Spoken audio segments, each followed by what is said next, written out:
Novel dockyard main gate వద్ద మహిళల ఆందోళన. విశాఖపట్నం నగరం నావెల్ డాక్ యార్డ్ ప్రధాన గేటు వద్ద సోమవారం తమ భర్తల ప్రాణాలకి భద్రత కల్పించాలని మహిళలు నిరసన చేస్తున్నారు. నూతన వంతెన నిర్మాణం కోసం నావెల్ డాక్ యార్డ్ యాజమాన్యం రహదారిని మూసివేసింది. ఈ నేపథ్యంలో ప్రత్యామ్నాయం ఏర్పాటు చేసి నావికా దళానికి చెందిన ఎస్బీసీ నుంచి రాకపోకలకి అనుమతి ఇవ్వాలంటూ వారు డిమాండ్ చేస్తున్నారు. సుమారు 200 మంది నావెల్ డాక్ యార్డ్ ప్రధాన ద్వారం వద్ద మహిళలు ఆందోళన చేస్తున్నారు.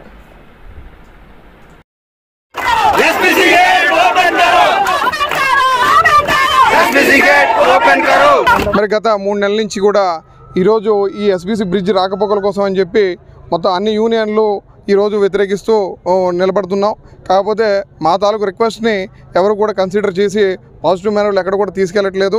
సో దానికి ఈరోజు మొన్న ఏమైందంటే మన తోటి ఎంప్లాయ్ అయినటువంటి దిలీప్ కుమార్ అనే వ్యక్తి రోడ్డు ప్రమాదంలో చనిపోవడంతో అందరికీ కూడా ఈ ఆందోళన కార్యక్రమాన్ని ఉధృతం చేయాలని చెప్పి ఒక నిర్ణయంతో ఈరోజు ఒక డాక్యార్డ్లో ఉన్నటువంటి 4 మేజర్ యూనియన్స్ ఏవైతే ఉన్నాయో అవన్నీ కూడా ఒక జేఏసీగా ఫామ్ అయ్యి ఈరోజు గేట్ దగ్గర సంఘీభావం తెలియజేస్తూ ఈ రాబోయే రోజుల్లో మరింతగా ఆందోళన చేసి ఈరోజు మాకు పరిష్కారంగా ఉన్నటువంటి ఆ ఎస్బీసీ బ్రిడ్జ్లో రాకపోకలు కల్పించాలని మేము కోరుకుంటున్నాం.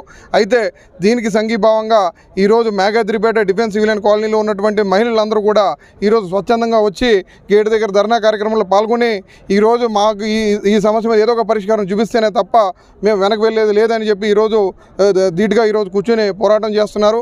దానికి కూడా ఈరోజు జేఏసీ తరపు నుంచి కూడా మా సంఘీభావం తెలియజేస్తున్నాము. మా తరపు నుంచి రిక్వెస్ట్ ఒకటే, అటు మేనేజ్మెంట్ కానీ ఇటు కలెక్టర్ గారికి కానీ మా తరపు నుంచి రిక్వెస్ట్ ఏంటంటే ఈరోజు ఆ ఎస్బీసీ బ్రిడ్జ్ రాకపోకలు అనుమతించడం ద్వారా దగ్గర 9 కిలోమీటర్లు మాకు ఈరోజు మీరు తగ్గించి అవకాశం కల్పించిన వాళ్ళు అవుతారు. అలాగే ఈ రోడ్డు పరిస్థితులు కూడా బాగలేదు కాబట్టి మా తాలూకు ప్రాణాలతో చలగాటం ఆడుకోవద్దని చెప్పి మాకు ఈ సభాముఖంగా మీ అందరికీ కూడా తెలియజేస్తూ వీలైనంత త్వరగా ఎస్బీసీలో రాకపోకలు కల్పించాలని కోరుకుంటూ సెలవు తీసుకున్నాం.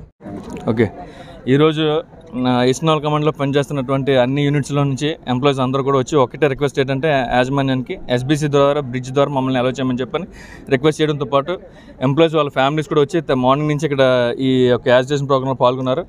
అయితే ఏంటంటే చర్చలు అయితే జరుగుతున్నాయి. చర్చలు జరిగిన తర్వాత రేపు వచ్చిన అవుట్పుట్ ఏంటంటే మేము కన్విన్స్ చేయడానికి కూడా రెడీగా ఉన్నాం. కాకపోతే ఏంటంటే ఇప్పుడు ఎంప్లాయీస్ అందరికీ ఆ బ్రిడ్జ్ కానీ ప్రొవైడ్ చేసినట్టయితే గత వారం 10 రోజులు బట్టి చాలా మేజర్ యాక్సిడెంట్స్ జరగడం, ఇద్దరు ఎంప్లాయీస్ ప్రాణాలు కోల్పోవడం, చాలామంది సివియర్గా మేజర్గా ఏమంటారంటే హర్ట్ అవ్వడం, అలాగే కొంతమంది మైనర్ ఇంజురీస్తో కూడా సఫర్ అయ్యి హాస్పిటల్లో ఉన్నారు, కొంతమంది ఇంట్లో రెస్ట్ తీసుకుంటున్నారు. కాబట్టి మా ప్రధాన సమస్య ఏంటంటే అందరం అన్ని యూనియన్లు జాయింట్ యాక్షన్ కమిటీగా ఫామ్ అయ్యి మా యొక్క నినాదాన్ని యాజమాన్యానికి తెలియజేయడంతో పాటు ఎస్బీసీ బ్రిడ్జ్ని ప్రొవైడ్ చేయమని చెప్పి మేమందరం ఒకే మాటగా ఒకే దాటిగా యాజమాన్యానికి దానికి రిక్వెస్ట్ చేస్తున్నాం అనమాట. ఇదండి.